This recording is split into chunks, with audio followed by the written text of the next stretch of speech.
Bonsoir, bienvenue dans le 20h de France 2. Nous sommes le jeudi 25 juillet. Voici les titres de ce journal. Nous ne sommes même plus à J-1, mais vous le voyez à 23h31 de la cérémonie d'ouverture concoctée par le metteur en scène Thomas Joly. 12 tableaux, 200 embarcations sur la scène, des stars internationales réunies pour un concert très attendu. Cette fois, on commence à comprendre ce qui va se passer. On a percé quelques secrets. À quoi faut-il s'attendre? Julien Bigard, Thomas Guéry. Ça, c'est côté pile. Côté face, c'est un peu moins idyllique. Ça se mérite un spectacle pareil au cœur de Paris. Au programme de demain, une circulation impossible, des métros pleins, une zone fermée autour de la Seine et des heures d'attente pour les chanceux qui comptent accéder au quai et être aux premières loges. Anthony Joly, Audrey Burlat et Steven Pichamon. Pour filmer le spectacle de cette cérémonie d'ouverture ambitieuse, il faut évidemment un dispositif exceptionnel. 8 drones, 3 hélicoptères, 4 bateaux, plus de 100 caméras, mais aussi 200 smartphones seront nécessaires pour permettre à des milliards de téléspectateurs de profiter de chaque surprise, de chaque détail. Et c'est une filiale du Comité international olympique qui a la charge de cette prouesse technique. Margot Subra-Gomez et Benjamin Poulain. La France accueille le monde pour les JO et dès ce soir, elle accueille ses dirigeants. Un dîner de chefs d'État a lieu sous la pyramide du Louvre. Un dîner qui réunit 500 convives, politiques et patrons de groupes internationaux. Le dispositif pour sécuriser ce dîner est exceptionnel. On a même sollicité des goûteurs pour vérifier les plats d'Alain Ducasse, Alexandra Lay et Sarah Lerche. C'est l'énorme star de ces JO. Certains parient sur 4 à 5 médailles d'or. Nous recevons l'atout-maître de la délégation française, le nageur Léon Marchand. Bonsoir. Est-ce que ça vous effraie ce que je viens de dire ou est-ce que ça vous stimule cette attente de tout un pays? Je pense que je suis arrivé à un stade où je pense que ça me stimule. Les gens en France, ça me stimule. Alors, on connaît vos exploits, on connaît vos records, vos 5 médailles d'or au championnat du monde. Mais en fait, on ne vous connaît pas très bien. Vous en avez conscience? Oui, on me connaît avec mon bonnet et mes lunettes, je pense, mais pas forcément en dehors de la piscine. Alors, on va essayer d'en savoir un tout petit peu plus. Je vais vous dire 3 mots et vous allez me dire ce que ça vous inspire si je vous parle d'hérédité.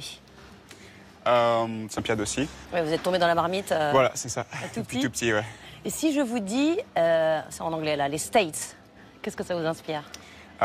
Pour moi, c'était une très pour les Français. Mais vous êtes aussi parti pour un entraîneur, oui. Bob Bowman, qui était l'entraîneur de Michael Phelps, votre idole. Et vous l'avez pris aussi pour battre finalement les records de Michael Phelps que vous avez déjà fait au 400 mètres nage libre, c'est ça? C'est ça. Et le troisième mot, ce sera un mot un peu plus technique, couler. C'est beaucoup de travail. C'est aussi un moment où je me sens bien sous l'eau. C'est votre point fort? Alors, vous le disiez, vous faites partie d'une famille de nageurs. Il y a une autre famille de nageurs qu'on connaît assez bien en France. Ce sont les Manodou. Laure, oui, c'est bien, hein, vous aussi. Laure et Florent Manodou. Vous aviez 10 ans quand Florent Manodou a remporté sa médaille d'or aux JO de Londres. Ouais. Vous avez vu cet exploit en direct? Oui, j'ai vu ça. J'étais chez mes grands-parents, je crois. On a tous regardé ça en famille et c'est un souvenir incroyable pour moi. Je me rappelle, il sort de la chambre d'appel avec le sourire et après il gagne je crois qu'il était à la 1 ou la 8, je ne me rappelle plus, mais c'était génial de voir ça et maintenant je le côtoie tous les jours, donc c'est assez cool. Et alors la relation est sympa. Alors vous allez faire un truc que personne ne fait, c'est-à-dire que dans la même journée, vous allez faire 2 épreuves, le 200 mètres papillon et le 200 mètres brasse. Personne ne fait ça, Michael Phelps ne faisait pas ça, c'est pour ça que vous avez envie de le faire? Alors, ce ne sont pas vos premiers Jeux Olympiques. Vous aviez fait il y a 3 ans Tokyo. Vous étiez arrivé au pied. Ce sont vos Olympiades. Vous voulez rentrer dans l'histoire? Oui, je pense qu'en partant à Tokyo, moi j'étais déjà très heureux d'être qualifié, en fait, de participer aux Jeux Olympiques à 19 ans. C'était génial. En fait, j'étais pas loin des meilleurs pour moi. Donc je vais en profiter au max et kiffer. Et nous aussi, on va kiffer. Merci beaucoup, Merci. Léon Marchand. Voilà pour cette interview réalisée cet après-midi. Quand on atteint ce niveau de la compétition, chaque centième de seconde compte, quel que soit le sport. On vient d'évoquer les coulées de Léon Marchand. Pour les améliorer, on mesure les mouvements, on les analyse, on les décortique de façon scientifique. Et ça peut être très utile, voire miraculeux. Explication avec Mathieu Boisseau et Lou Cricorian. Toujours chercher pour se perfectionner, c'est aussi la démarche des grands champions. Nous recevons Teddy Riner, 11 fois champion du monde de judo, 2 fois en or au JO, seul puis 1 fois par équipe. Bonsoir Teddy Riner. Vous avez suivi une formation différente pour ces Jeux, faite de beaucoup, sa façon de combattre en prenant de l'âge, de l'expérience. Est-ce qu'on gère différemment ça? Alors qu'est-ce que vous comptez leur faire à vos adversaires? Expliquez. Vous avez un adversaire virtuel en quelque sorte. C'est Tadahiro Nomura. C'est une légende. Bon, il était beaucoup plus léger que vous, moins de 60 kilos. Il a décroché 3 médailles d'or en individuel, une de plus que vous. Et ça vous gêne un peu, non? Alors, vous avez d'ores et déjà annoncé que vous repartiriez pour Los Angeles en 2028. Est-ce que vous êtes capable d'envisager une retraite, finalement? Mais la finale, quand même, juste après la finale. Si jamais il y a cette victoire, je ferai tout ce que vous voudrez. Voilà. Eh ben, l'invitation est lancée et j'ai l'impression qu'elle a un bon accueil. Merci beaucoup Teddy Riner. Et voilà pour cette interview réalisée il y a 2 heures. Les JO sont déjà lancés depuis hier. Les handballeuses sont entrées aujourd'hui dans la danse. Ce soir, place aux footballeuses françaises qui vont affronter les colombiennes. Et puis, une Sud-Coréenne a battu un record du monde au tir à l'arc. Promenons-nous dans les coulisses des compétitions avec Jules Longchamp et Guillaume Marc. Et pour que la cérémonie et les JO se déroulent sans incident, 45 000 hommes sont mobilisés pour la sécurité et les services antiterroristes sont aux aguets. Nous l'évoquions hier, la DGSI soupçonne un espion russe d'avoir eu l'intention d'organiser des opérations de déstabilisation pendant les JO. Il s'en est vanté avant d'être interpellé dimanche. On en sait plus sur le personnage. Valérie Lerouge, Claire Vérove. Et puis un deuxième jeune de 18 ans a été interpellé en Gironde. Il aurait été en contact avec le jeune homme arrêté mardi qui était soupçonné par le parquet antiterroriste de préparer une action violente pendant les JO. Météo France avait placé plusieurs massifs du Var en vigilance orange face au risque d'incendie. La sécurité civile guette le moindre départ de feu.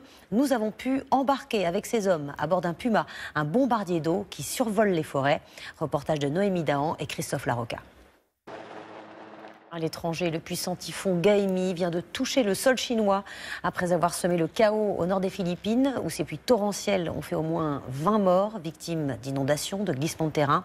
Le typhon a ensuite frappé Taïwan, faisant 5 morts. 6 marins sont par ailleurs portés disparus suite au naufrage de leur cargo. Récit de Laurence Naon. Aux États-Unis, Donald Trump se déchaîne contre celle qui est désormais sa rivale, Kamala Harris. Le candidat républicain ne craint pas de l'accuser quasiment de tuer des bébés. On l'écoute.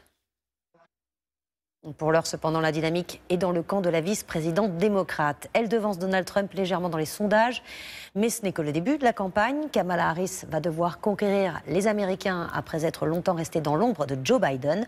Reportage en Pennsylvanie de Juliette Poissonnier et Raphaël Durosel. Alerte résultat dans le 20h.